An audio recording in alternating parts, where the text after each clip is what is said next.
In our Houses from Hell series, we've heard from neighbors who are tired of having abandoned houses in their neighborhoods. We've also looked at what it takes to get a house torn down and what's left behind.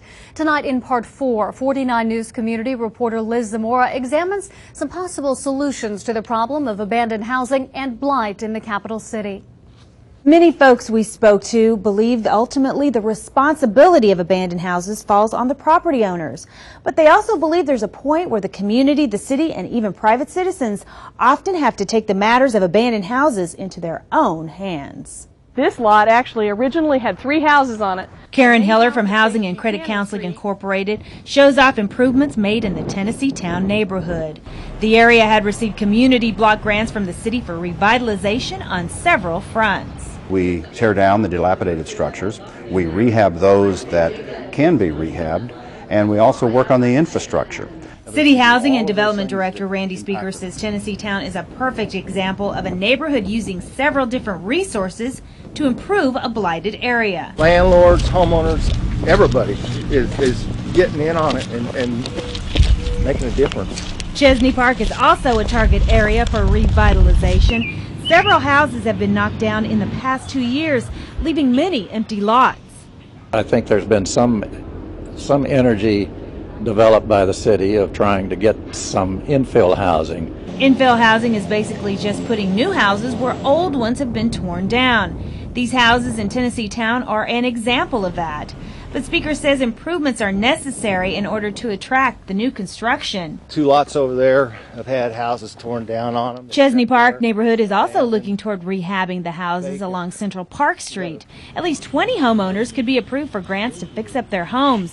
Neighbors hope that fix-up fever will spread throughout the neighborhood. They are fixing up their house, so let me do a little something to mine. It's really starting to make an improvement, I think, and hopefully that continues. But once the houses are knocked down, there are often empty lots left behind. You make a bank, and then when the bank is big enough that you can develop that area and make it more suitable for some investors to come in. Here's how a land bank works. As houses are torn down in any given area, those lots can be bought by a community group or nonprofit group and put into what's called a land bank.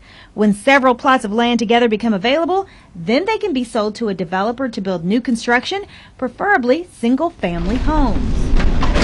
The Elmhurst Neighborhood Association used block grant money to knock down 3 houses and will use the area to put in a park. Neighbors say the process wasn't a quick fix.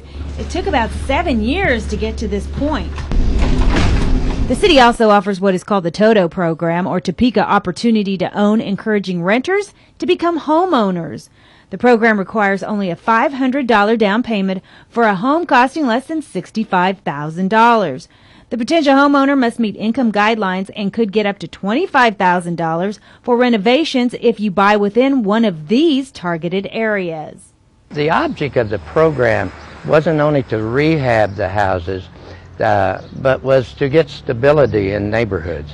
Many neighbors would like to see more houses saved before they reach the point of no return. The real secret, though, is to get to those houses before they get deteriorated. If the foundation is good, you can rebuild almost anything. At the end of 2005, Mayor Bill Bunton put together a task force looking to clean up Topeka. It had several suggestions to help smooth the process of demolition, one of which was to allow houses only to be boarded up for 3 years. Another would give the public an opportunity to buy houses slated for demolition.